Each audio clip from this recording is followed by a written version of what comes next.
Assalamualaikum warahmatullahi wabarakatuh.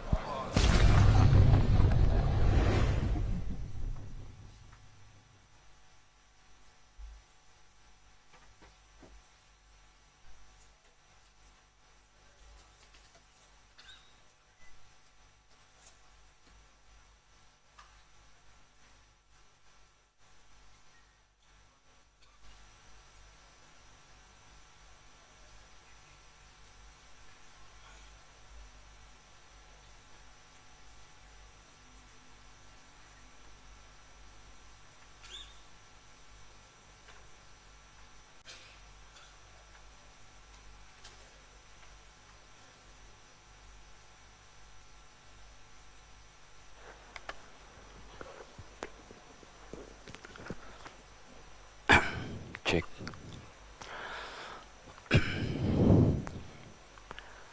Bismillahirrahmanirrahim.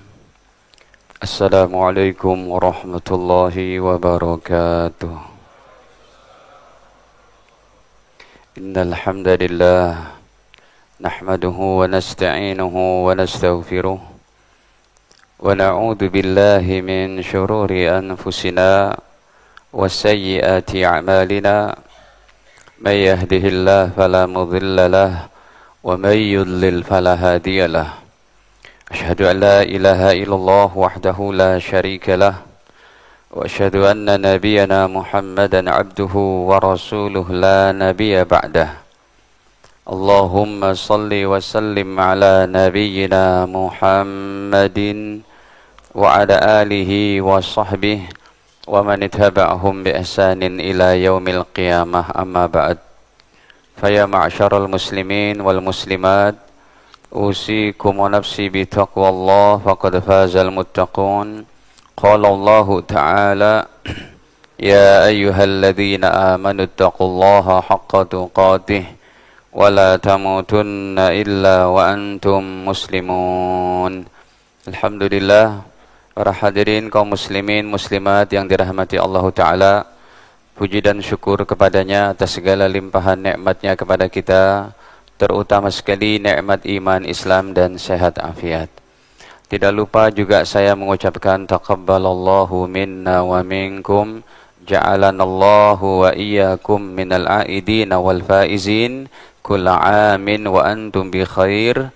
Semoga senantiasa Allah menerima amal-amal kita di bulan suci Ramadan, dijadikan kita menjadi hamba-hamba yang kembali kepada fitrahnya, dan insya Allah sepanjang tahun dalam keadaan yang baik. Amin ya rabbal alamin. Hadirin para jamaah yang dirahmati Allah, kita lanjutkan daripada taklim kita malam ini. Kita masuk pada dosa besar yang ke-60. Ya, ini sudah mau habis lah. Tinggal 10 atau 11, 12 lagi lah. Para jamaah, Al-Kabirah As-Sittun, dosa besar yang ke-60, Al-Jadalu, berdebat, Wal-Mira, mirip-mirip sih, Wal-Mira, perdebatan juga atau bersengketa, Wal-Ludat, serta bermusuhan. Hadirin,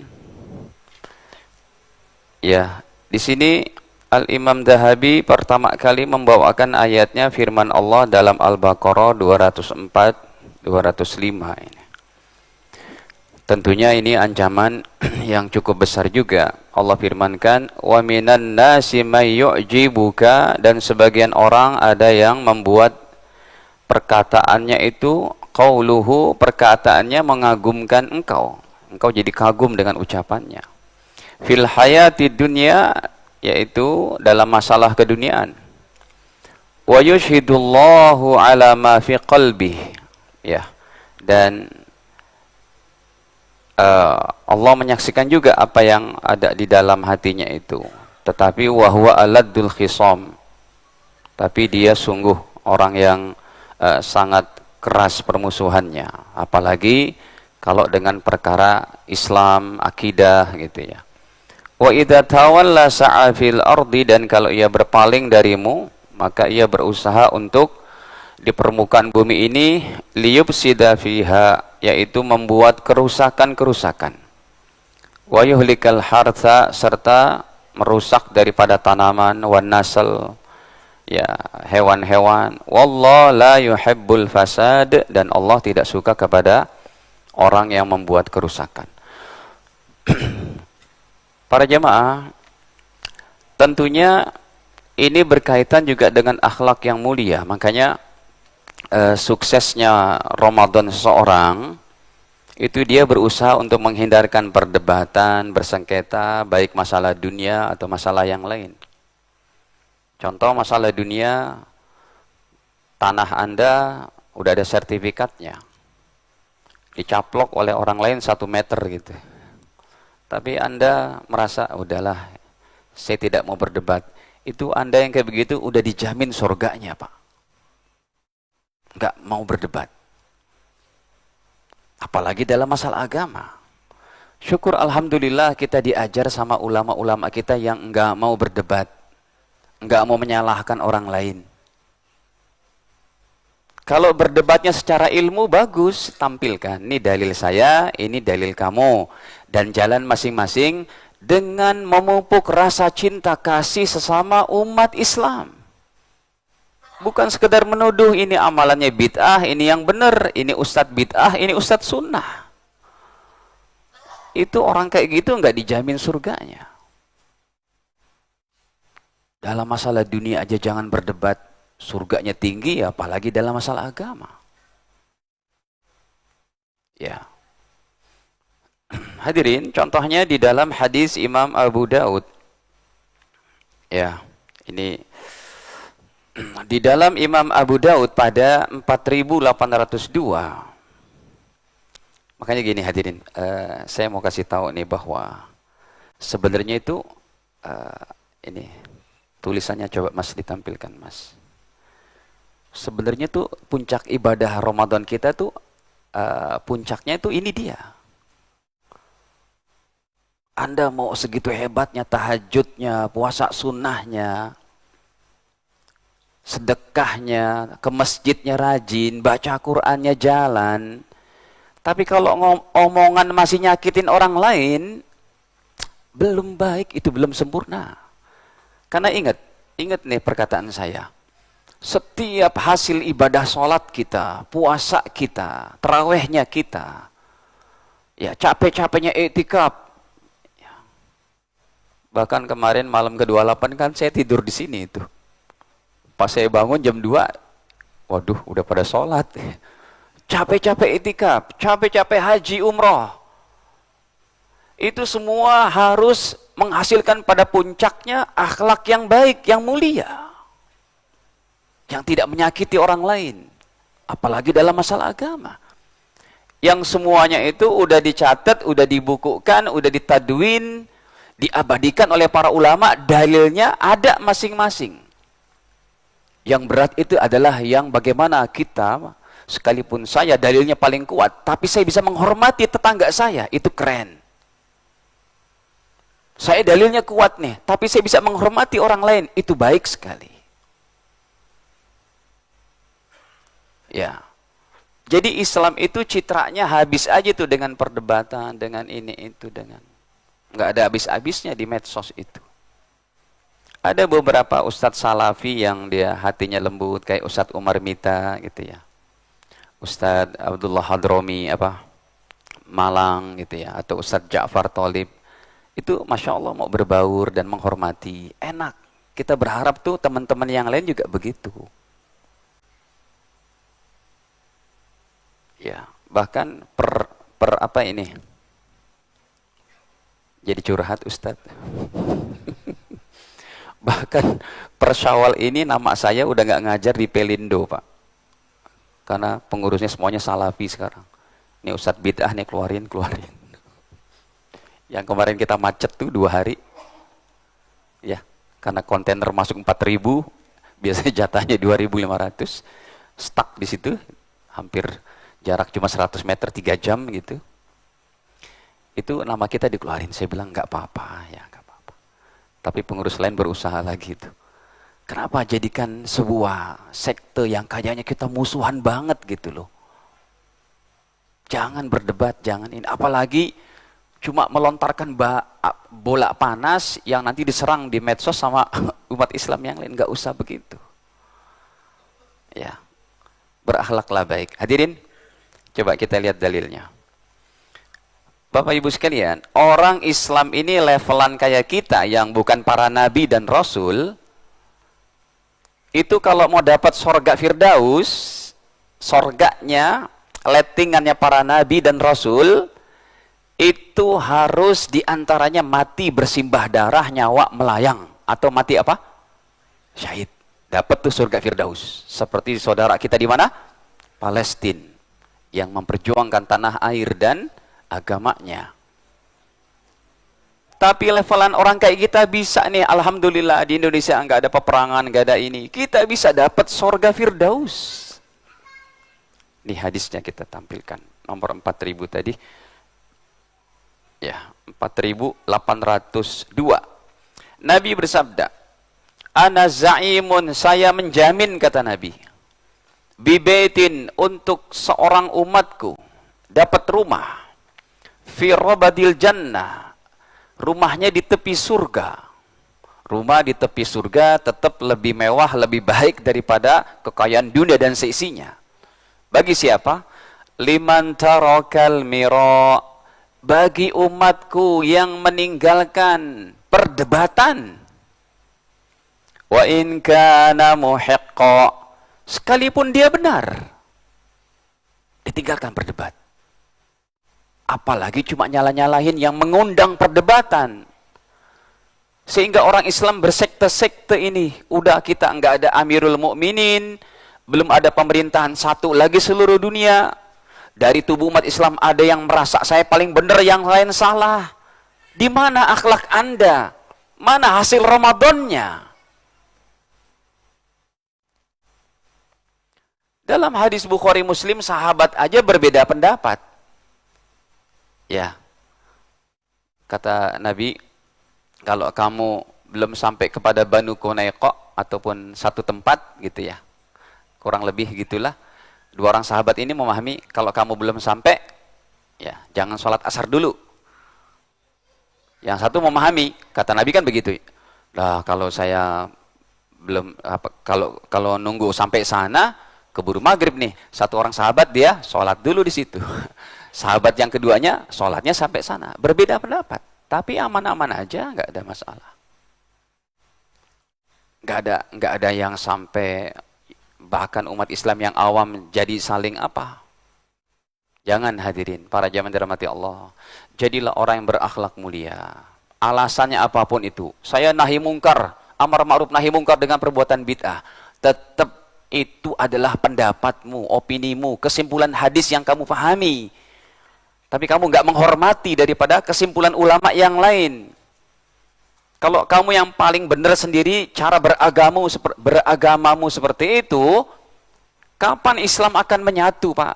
Kita ini orang-orang yang sedang menyongsong datangnya kejayaan Islam yang kedua kali. Saya nggak bilang Indonesia emas, Pak. Tapi kejayaan Islam seluruh dunia. Ingat, kejayaan Islam kedua kalinya akan datang bukan hanya sholat subuh kita seperti sholat Jumatnya.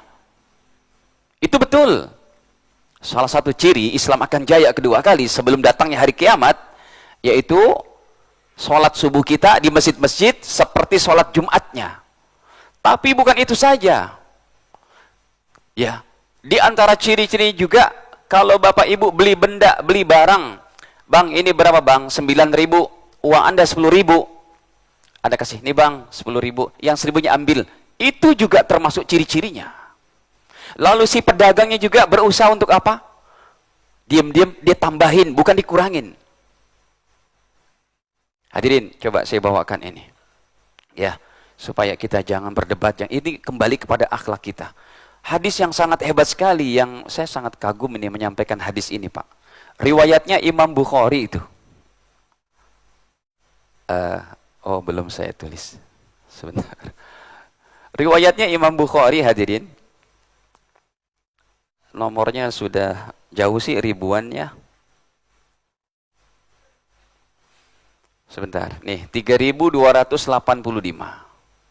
Kapan suasana seperti ini, Bapak Ibu sekalian, akan ada lagi di kalangan kita ini?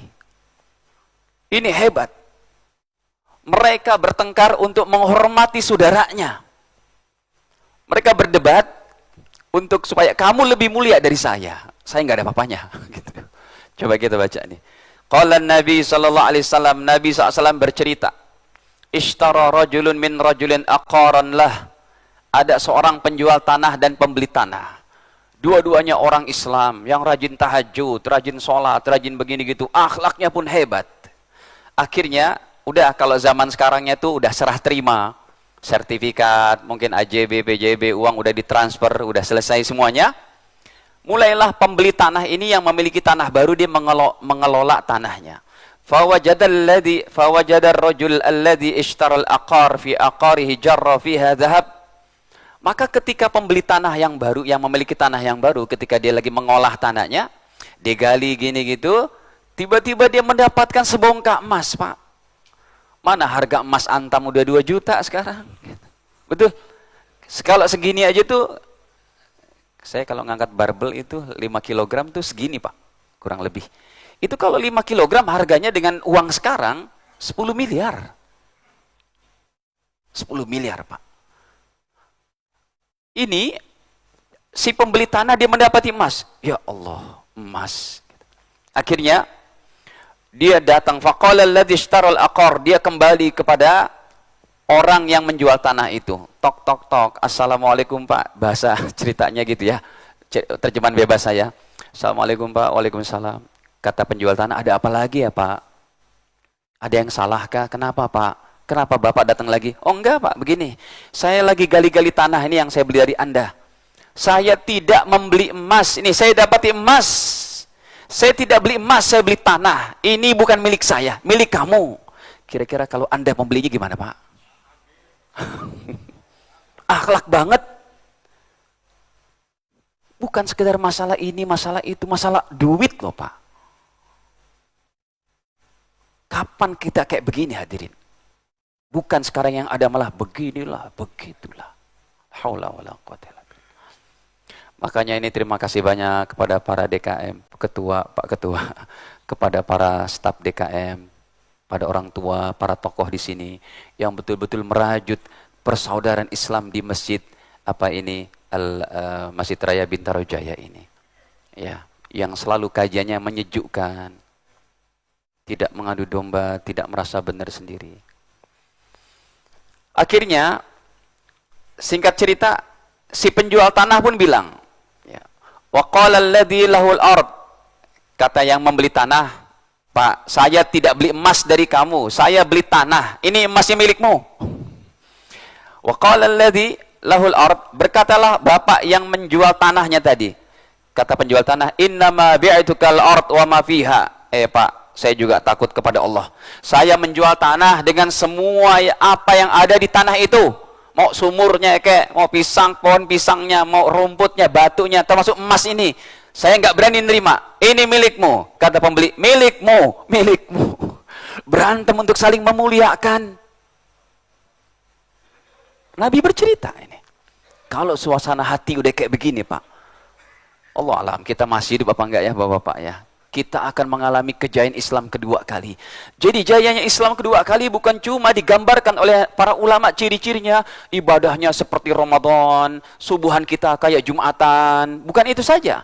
Bahkan pengentasan kemiskinan, bahkan kehidupan begitu hebatnya. Tidak ada lagi satu orang menyakiti orang yang lain. Enggak berdebat. Akhirnya, enggak selesai itu kan masalah.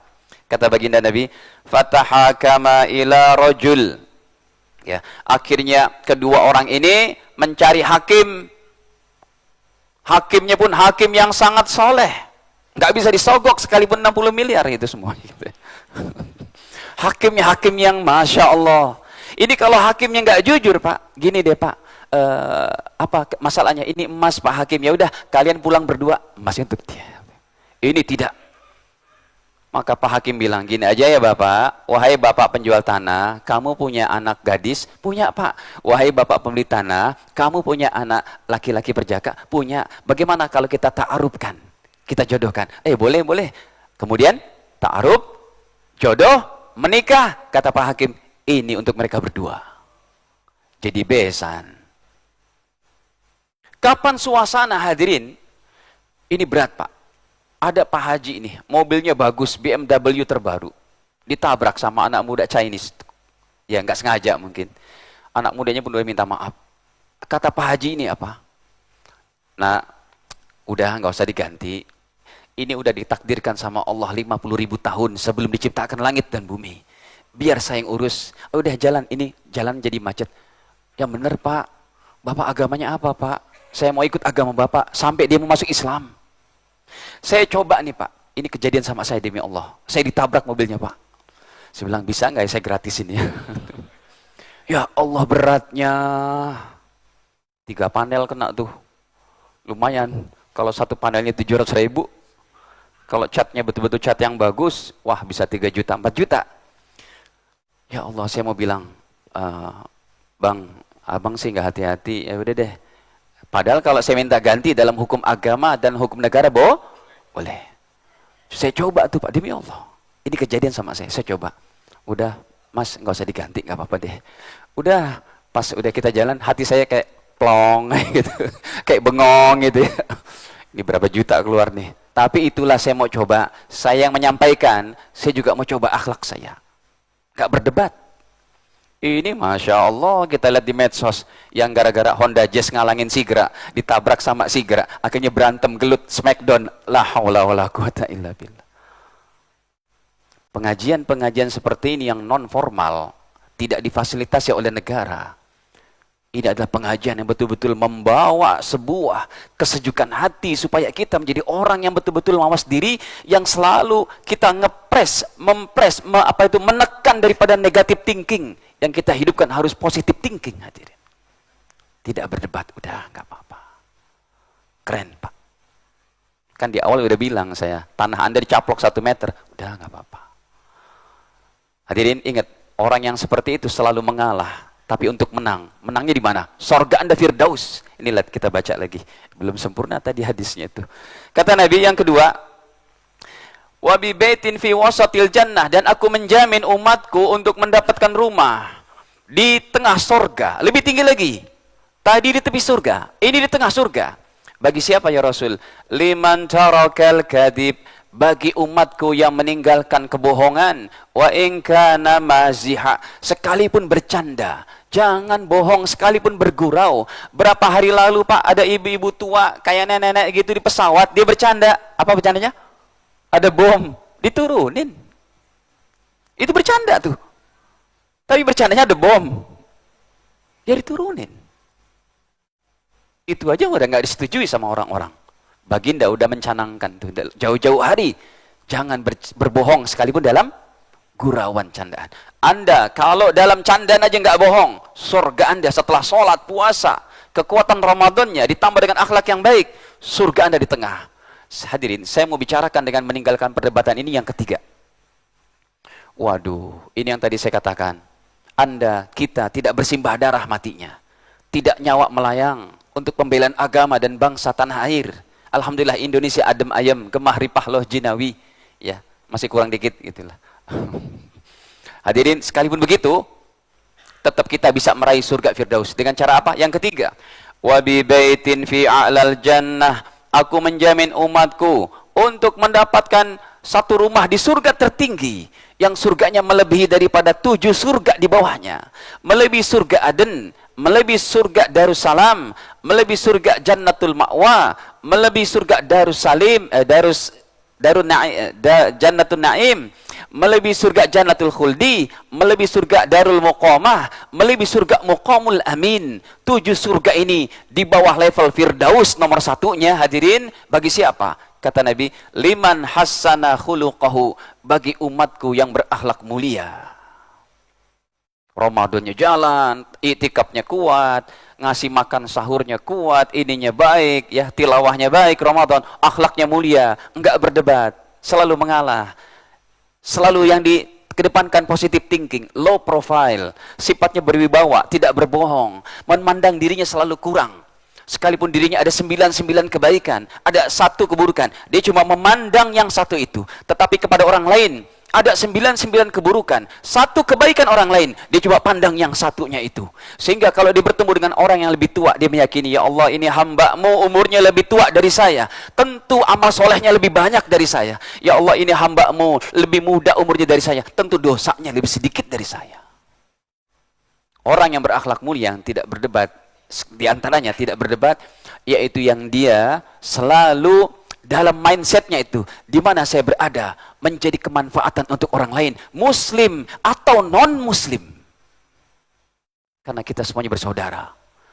Ya ayuhan nasu taqu rabbakumul ladzi khalaqakum min nafsi wahidah. Muslim, non-muslim, semuanya bersaudara. Bersaudara dari mana? An-Nisa ayat pertama, surat keempat, kita semuanya keturunan Nabi Adam alaihissalam dan Bunda Hawa. Dah, itu yang nomor ke-60. Jadi ini Masya Allah Pak, cakep banget.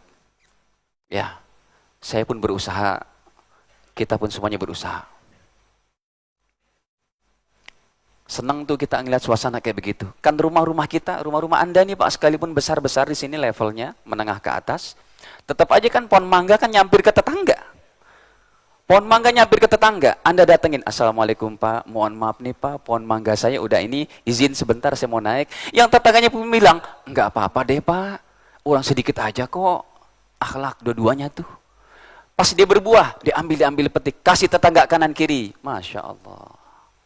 Kalau kehidupan umat Islam udah kayak gitu Pak, tunggu kejayaan Islam yang kedua kali, yang Nabi isyaratkan dalam hadis-hadisnya, tidak ada lagi orang miskin. SD sampai kuliahan gratis, rumah sakit gratis. Kapan itu? Kalau akhlak kita ini sudah ini. Ini coba saya tampilkan satu hadis lagi deh, mumpung saya ingat.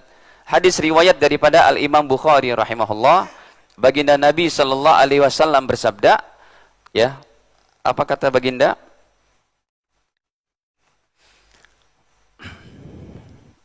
Kok nggak ada? Sebentar.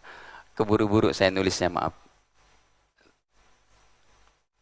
Satu huruf salah nggak keluar dia. Nih, nomor 2109 dalam Sahih Bukhari di Syamilahnya, baginda bersabda bahwa to the point-nya saja. Ketika Islam jaya kedua kalinya, ciri-cirinya diantaranya, di situ ada Imam Mahdi, di situ ada Isa bin Maryam sebagai pengawas pemerintahan yang sangat adil. Apa kata baginda? Wa yufidul mal, harta berlimpah ruah. Hatta la yaqbaluhu ahad, sehingga tidak ada satu orang miskin pun yang menerima zakat. Ada satu saat nanti itu. Enggak ada mustahik lagi Pak. Semuanya udah muzakki. Hadirin, semoga Allah berikan kepada kita taufik hidayahnya. Yang 61, kita masuk nomor 61. Al-kabirah hadiyah wal sittun. Dosa besar yang ke-61, man'u fadlil ma', tidak memberikan kepada orang lain akan kelebihan air. Ini jangan dipahami, Ustadz, air di rumah saya kan banyak tuh, tapi kan kita berbayar. Oh, ini nggak berlaku. Yang PDAM, Anda pakai PDAM, pakai PAM, ya masa iya air kita mau dibagi sama orang lain juga? Bukan. Ini maksudnya di gurun, ya, ada sumber air, itu tidak boleh dimiliki oleh satu orang. Ya, maka saling berbagi. Kalau dia mencegah, ya dia mengkafling, ini punya saya nih, tidak boleh. Makanya hadirin, air yang diambil dari Gunung Salak untuk air galon kita itu tetap boleh diperjualbelikan, ya. Atau air yang ada packingan sekarang tuh air mineral gitu ya, itu boleh diperjualbelikan. Terutama kalau memang ininya paling gampangnya ya membayar biaya packingnya tadi, jasanya tadi gitu kan. Sekalipun diambil dari Gunung Salak, tapi kan alatnya itu mahal, ongkos bensinnya, belum nyewa tangkinya, belum lagi nanti masukin plastik dan macam-macam, maka dijual ya tidak apa-apa, itu udah sepakati. Ya, sampai Sampai di Saudi dulu sempat harga air mineral lebih mahal daripada apa? Bensinnya itu. Ya karena perlu biaya, apalagi di sana disuling dengan cara disuling, bukan kayak kita di sini. Baik. Ini ayatnya surat Al-Baqarah, surat Tabarok nih, yang sering kami sampaikan. Hafallah surat Tabarok, Bapak Ibu.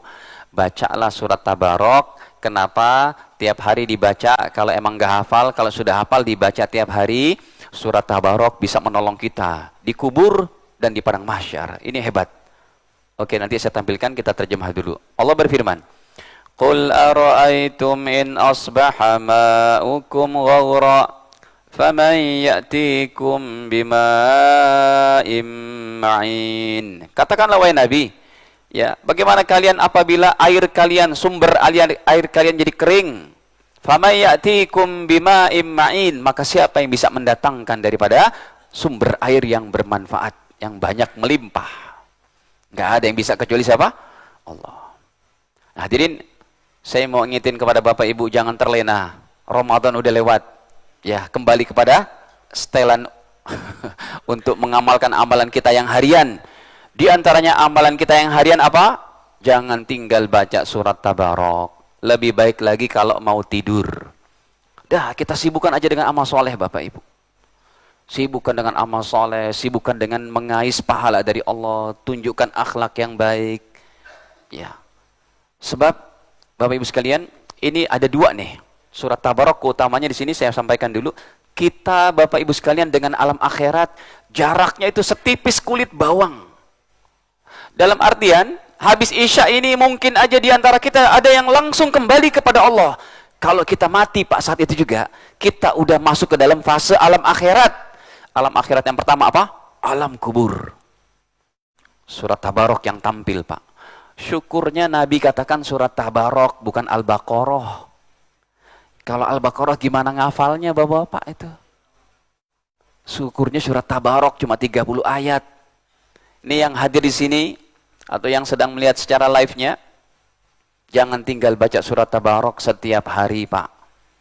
Hadisnya saya tampilkan nih, untuk di alam kubur dulu. Nanti surat Tabarok pun dapat menolong kita di padang mahsyar. Ya ini tambahan aja sih. Ya. Dalam hadis riwayat Imam Tirmidzi rahimahullah, baginda Nabi mendapati ada seseorang yang membaca Quran di kuburan. Hadis ini derajatnya hasan, nomornya 3133. Nanti yang untuk padang mahsyarnya bedanya cuma satu angka, 3134. Nah, Nabi ditanya oleh seorang sahabat, "Ya Rasul, kami buat tenda di dekat kuburan, kami nggak tahu kalau itu kuburan." Tiba-tiba fihi insanun, ada seseorang yaqra, yang membaca surat Tabarakalladzi biyadihil mulk hatta khatamaha. Ada yang baca surat Tabarak ya Rasul sampai khatam. Fa'atan Nabi SAW, maka Nabi menjawab, kata Nabi, hiya al-mani'ah, surat Tabarok, tahu nggak kamu? Kalau dibacakan di kuburan, bahkan, makanya Nabi tidak melarang baca Quran di kuburan. Bahkan Nabi memberikan benefit dan keutamaannya. Apa iya? Hiya al-mani'ah, surat Tabarok dapat mencegah. Hiya al-munjiyah, surat Tabarok dapat menyelamatkan. Tunjihi min adabil qabri, menyelamatkan seseorang dari siksa kubur. Ini di kubur. Kalau di padang mahsyar lebih hebat lagi. Di padang mahsyar adalah Nabi bersabda, Inna suratan minal Qur'an. Sesungguhnya ada surat dalam Al-Qur'an. Salasuna ayatan, 30 ayat. Syafaat li rajulin, dapat memberikan pertolongan kepada seorang muslim, muslimah. Hatta ghufira lahu, sampai dosa-dosanya diampunin. Apa itu? Wahia surat Tabarakalladzi biyadihil mulk. Nah, hadirin, kemudian kalau hadisnya Nabi bersabda, ya, nih dalam Sahih Bukhari-nya, kata Nabi, la tamna'u fadlal ma, jangan kamu mencegah kelebihan air, litamna'u bihil kala. Ya, bahkan gara-gara kamu mencegah air itu, ya, bisa jadi nanti tumbuh-tumbuhan pun bisa tidak tumbuh kalau kamu kuasai dan tidak diinikan. Jadi kalau emang itu airnya ada memancar di gurun, di padang pasir, di apa, biarkan dia mengalir, ambil saja dan jangan dikuasai. Tapi ini tidak berlaku bagi kehidupan kita yang sekarang udah secara modern ini. Karena kita perlu membayar bil bulanannya, perlu ini, perlu itu, macam-macam. Jadi kalau ada yang jual air mineral, nggak apa-apa, gitu. Ya halal, jual air galon untuk biaya ini itunya. Baik. Atau dalam hadis yang lain riwayat Imam Ahmad nih satu lagi. Man mana'a fadla ma'ihi, siapa yang mencegah kelebihan airnya, wa fadla kalaihi, dan kelebihan daripada rumputannya, mana'ahullah fadlahu yaumal qiyamah. Ya Allah, Allah akan cegah dia untuk mendapatkan anugerah, ampunan, rahmat dari Allah pada hari kiamat nanti. Ya, itu kan menyeramkan hadirin. Kalau tidak mendapat rahmat Allah, mau ngapain lagi kita di akhirat? Isya jam berapa ya, Pak? Baik. Hadirin, kita masuk pada nomor yang ke-62.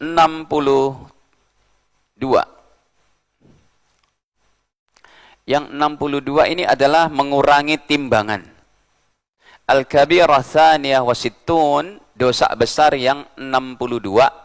Naqsul kail wa zar', yaitu mengurangi timbangan.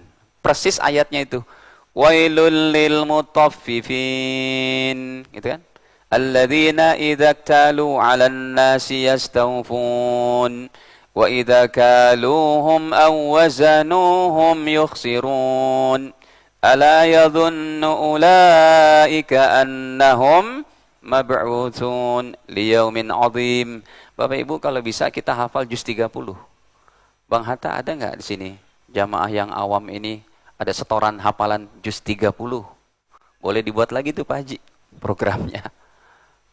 Ya, supaya kita meninggal di hadapan Allah paling tidak ada hafalan juz 30. Siapa yang hafal Quran, niat menghafal 30 juz, tapi yang dihafal juz 30, insya Allah di akhirat dihitung menjadi orang yang hafal 30 juz. Padahal hafalnya berapa? Juz 30. Insya Allah niat semuanya ya Bapak Ibu. Ya. Yang masih banyak waktu, yang badannya, pikirannya masih sehat, memori masih baik, hafal dikit-dikit, termasuk ayat ini. Ya, nggak banyak kok, dari amma yatasaalun wan nazi'ati gharqa, kemudian abasa wa tawalla, apalagi kemudian apa? Bukan idas syamsu kuwirat, idas samaun fatarat, wailul lil mutaffifin, idas samaun syaqqat, was sama'i dzatil buruj, was sama'i wat tariq. Itu kan? Sabbihisma rabbik hal ataka hadithul ghasyah. Terus apa lagi? Wal fajri wa layalin ashir. Kemudian la uqsimu bihadzal balad wasyamsi waduha, terus sampai akhir. Baik, hadirin. Mengurangi timbangan. Ini termasuk di antara akhlak yang nanti menjadi ciri jayanya Islam yang kedua kali. Kayak tadi saya katakan tuh. Ya, Anda membeli berapa nih Bang? Harganya 9.000. Uang Anda 10.000. Udah ambil Bang. Penjualnya diam-diam dia nambahin. Bapak Ibu, ada di kalangan para sahabat. Ini satu toko, outletnya dia jual di sini, dia jual korma, kismis, susu, minyak samin. Yang ini pun korma, kismis, susu, minyak samin. Ya kayak kita di Madinah lah, ya kan? Ini jual pernik-pernik, jual ini, jual abaya, jual macam-macam gitu kan? Ketika ada pelanggan yang kesekian di toko yang pertama, si penjualnya bilang, Pak, bisa nggak Pak, mohon maaf, belinya di toko sebelah Pak. Bapak mau beli apa? Korma.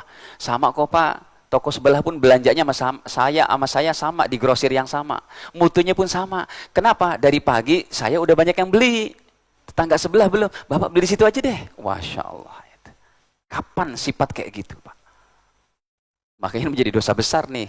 Boro-boro dia ngasih, malah dia gibah. Jangan beli situ. Mutunya gak bagus. Haula wala quwwata. Baik. Hadirin, Allah berfirman, wailul lil mutaffifin, celakalah bagi orang yang curang. Ya. Alladzina idza talu 'alan nasi yastawfun, kalau dia beli ditimbang sama penjualnya, dia minta tambahin dong gitu ya. Tapi giliran dia menimbang jadi penjual, dikurangin diam-diam. Kebalikan dari apa yang saya ceritakan tadi. Padahal itu kalau dia yang kurangkan kan hak orang lain itu. Ya, baik timbangannya kayak timbangan yang manual dulu tuh, ya pakai apa besi itu di sininya. Di sininya dikasih iketan apa libetan kawat sehingga bebannya nggak kelihatan kalau ini emang. Atau mohon maaf tuh, kalau ada di apa di gas melon berapa? Yang 3 kilo. Kenapa di sini ada besi-besi itu? Kan jadi pemberat itu. Ada orang yang usil, ini kenapa ada besi dicongkel itu besinya. Lumayan beratnya itu. Di sini ada sisi besi. Itu termasuk. Jadi kan mengurangi timbangan gasnya itu. Jangan seperti itu. Ya kalau 1 galon melonnya berapa, dapatnya cuma berapa gram. Tapi kalau se-Indonesia jadi duit berapa itu? Maaf ya Pak, saya nggak bicara minyak apa bensin yang dioplos bukan. Gitu. Ini yang dia ngurangin timbangan kan gas melon tuh timbang. Ya Allah, suasana yang sangat indah sekali ini Pak untuk kamu. Ditambahin secara diam-diam. Kita pun yang bayar mau melebihkan. Dah, ini dulu ya. Adzan? Ya. Adzan kan?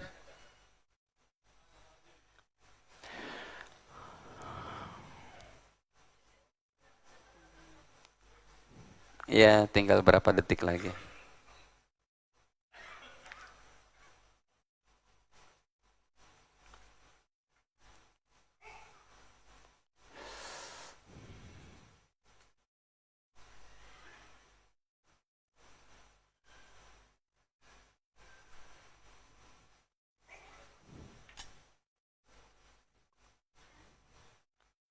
Bismillah.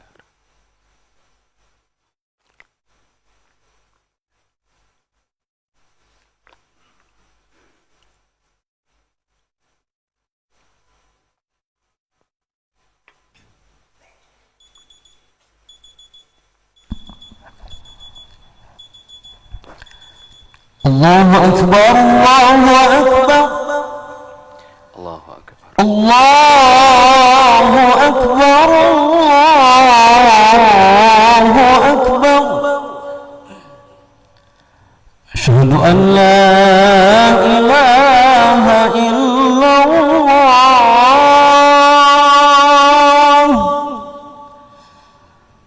أشهد أن لا إله إلا الله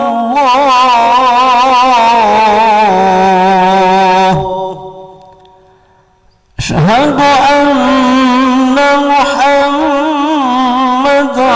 رسول الله أشهد أن محمدا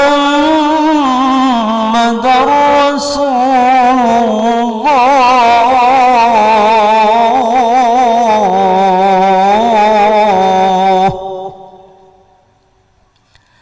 حي على الصلاة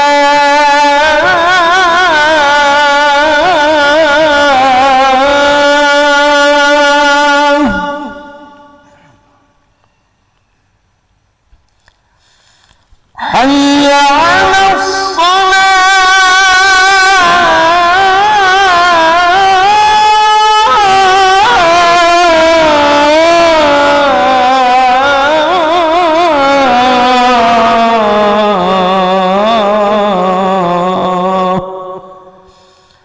حي على الفلاح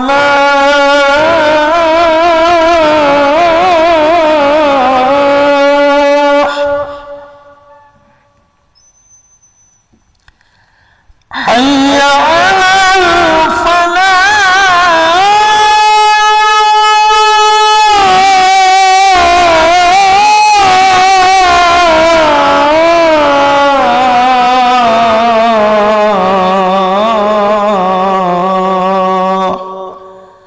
الله أكبر الله أكبر لا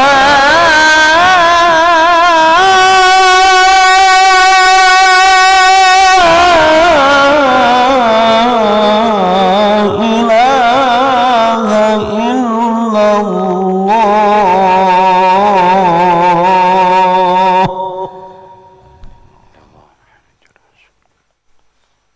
اللهم رب هذه الدعوة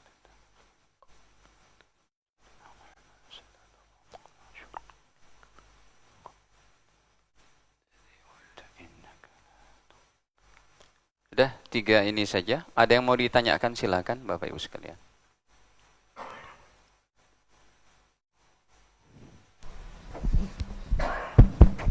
Assalamualaikum warahmatullahi wabarakatuh. Waalaikumsalam warahmatullahi. Jadi di sini intinya kejujuran sama akhlak ya Ustadz ya. Ya, jujur itu sebagian dari akhlak. Ya. Saya kira inilah yang sudah hilang di muka bumi Indonesia ini.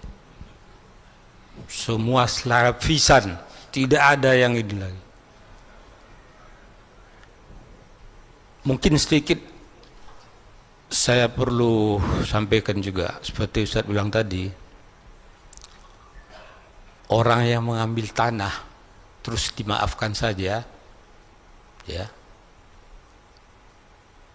ini sepertinya kalau menurut logika kita, ya, ini bukan orang yang apa namanya mengikhlaskan itu dengan seidinya, malah hak dia yang udah diambil orang. Ini perlu juga ditegakkan. Ya. Masalahnya kalau begitu semua, nggak ada penghuni neraka lagi nanti Ustaz. Ya. Memang itu harapan kita. Ya, sepertinya di kita ini itulah yang paling susah, paling ini semua. Nah, kalau begini terus, kayaknya saya memang sering ya nyampaikan juga, di Indonesia ini mungkin satu generasi mesti dihabisin dulu, baru timbul masalah ini. Kalau nggak berlanjut terus, ya bisa kita lihat waktu awal-awal kita ingin supaya ini kejujuran semua terjadi di Indonesia, ya. Dulu awal-awal dilihat ini Golkar ini nggak bisa, ini harus dihabisin supaya ini segala, karena mereka yang banyak di pemerintahan. Tapi apa jadinya? Tidak dihabisin, muncul lagi. Sekarang kita lihat mungkin ya yang kasus Danantara, kita lihat siapa sih di dalam sana? Orang yang brengsek semua, Pak Ustaz. Kapan mau jadi Indonesia ini seperti yang dicita-citakan? Ya. Apa yang harus kita lakukan nih Pak Ustadz? Pak Ustadz sebagai penceramah mungkin apa yang disampaikan ini supaya rakyat ini, umat ini jangan terpengaruh dengan itu, paling tidak mengurangi. Demikian. Assalamualaikum warahmatullahi wabarakatuh. Waalaikumsalam. Masya Allah, berat banget pertanyaan. Pak, intinya memang kita sedang berusaha, bekerja keras masing-masing pada bidang dan profesionalismenya. Para ulama bidangnya di sini, menyampaikan kepada jamaah, ayo berakhlak baik, jujur. Tapi kalau yang tadi saya katakan itu masalah pribadi, Pak. Kerugiannya itu bukan tanah yang sampai berjuta-juta hektar, 1 meter doang diambil sama orang. Ini dalilnya, saya bawakan dalil. Tapi kalau tanahnya itu bahkan laut di HGB dan ya itu harus betul-betul ditegakkan keadilan. Ini satu tanah yang tidak berkaitan dengan tanah negara gitu. Tanah saya diambil, dicapel, udah biarin ambil. Udah dipagar sama dia, biarin. Anda dapat surga, saya katakan. Lihat, Allah yang katakan An-Nahl 126 pada ayat terakhirnya itu. Bukan ayat terakhir, memang ayatnya pendek. Allah berfirman, wa in aqabtum fa'aqibu bimisli ma uqibtum bih. Kalau kalian dibalas gitu ya. Ya, maksudnya kalau kalian dicelakai, kalian disiksa ataupun diapakan, fa'aqibu bimisli ma uqibtum bih. Nah, ini penegakan keadilan, balas dia kata Allah. Tapi wala in sabartum, kalau kalian bersabar, lahuwa khairul lis-sabirin, itu yang terbaik bagi orang yang bersabar. Dalam surat Az-Zumar Allah firmankan, innama yuwaffas sabiruna ajrahum bighairi hisab. Siapa orang yang pahalanya enggak terbatas? Orang yang bersabar dalam masalah ini. Tapi bukannya masalah negara. Ini yang tadi saya katakan masalah pribadi. Kalau negara tegakkan, kerugian nanti. Apalagi semuanya yang mengambil orang-orang tidak bertanggung jawab, pihak-pihak yang ini. Begitu. Jadi beda konteksnya, harus dipahami juga. Kalau yang pribadi, Bapak punya hutang. Bapak menghutangi orang lain. Ya, Pak, mohon maaf Pak, kata orang yang berhutang, saya belum bisa bayar. Bapak bilang, udah Mas, yang 5 jutanya nggak usah bayar. Anda surga Firdaus. Betul, itu 5 juta. Kalau 5M Ustaz, sama, bodoh. Emangnya dengan 5 miliar Anda bisa beli surga? Itu akhlak. Ustadz, uang saya masih banyak Ustadz, 100 miliar. Saya punya 5 miliar Ustadz. Saya mau ikhlasin, ada dalilnya Ustadz? Ada, saya bisa tampilkan. Sahih Bukhari, insya Allah. Anda surganya, masuknya tanpa ditanya-tanya. Kata Allah, biarkan dia melenggang masuk surga. Ini orang baik banget. Nanti orang itu ngutang lagi ke Bapak ya. Kan digratiskan lagi. Ya, terserah Anda, mau digratiskan atau mau dipinta dengan baik-baik. Gitu saya rasa. Ya, kalau kiat-kiatnya tetap dia tunjukkan ke profesionalisme seseorang dalam segala bidangnya, jujur, amanah, tegakkan keadilan sesuai dengan jalur dan lainnya itu. Gitu. Pokoknya akhlak mulia ini Pak, dia include semuanya dalam segi muamalah apapun. Tidak berbohong, jujur, profesional, selalu merendah, berwibawa. Berwibawanya ada. Berwibawa berarti dalam menegakkan keadilan. Berwibawa. Mindsetnya selalu saya tidak lebih baik dari orang lain. Di mana dia berada menjadi kenyamanan bagi orang lain. Kemudian mudah memberi. Ingat, akhlak yang mulia itu termasuk mudah ngasih harta ke orang lain. Betul. Saya tampilkan hadisnya, riwayat Imam Bukhari Muslim itu. Kata Nabi, orang yang mengasuh anak yatim bukan darah dagingnya, lalu dia urus sampai besar, dewasa menjadi anak yang soleh, apalagi menghafal Quran, Anda surganya bersama aku, kata Nabi. Seperti ini. Yang surga nggak didapetin, sekalipun Anda rajin sholat, puasa, zakat, haji, umroh, itu ada masing-masing surganya. Tetapi yang surganya begini dengan aku, kata Nabi, itu cuma orang yang berakhlak mulia. Di antara akhlak mulia bisa memberi harta untuk orang lain. Nih saya tampilkan hadisnya, ambil keberkahan hadisnya. Nomor 4000, Sahih Bukhari 4998. Sebentar ya, masih ada waktu kan? Ini enaknya ngaji pakai infocus. Jadi hadisnya ditampilkan semua tuh. Tuh kan udah ada. 4998. Ini akhlak nih. Di antara akhlak mulia, Anda tidak pelit.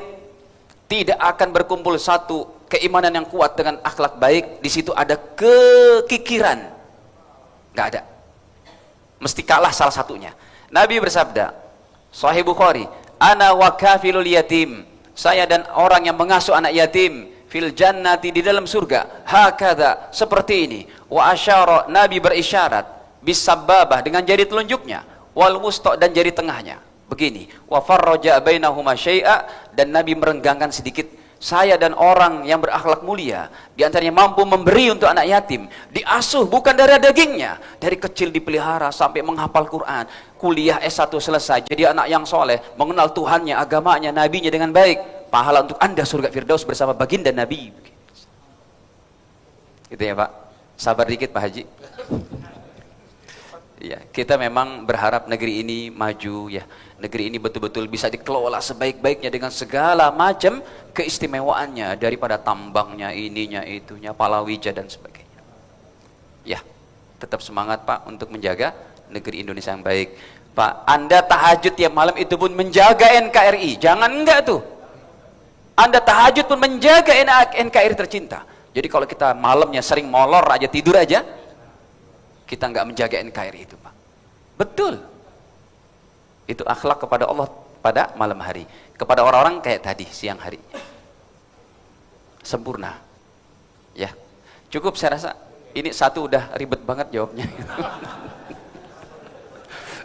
Ribet dan berat gitu. Masih ada waktu? Ah, sudah tinggal itu. Ya.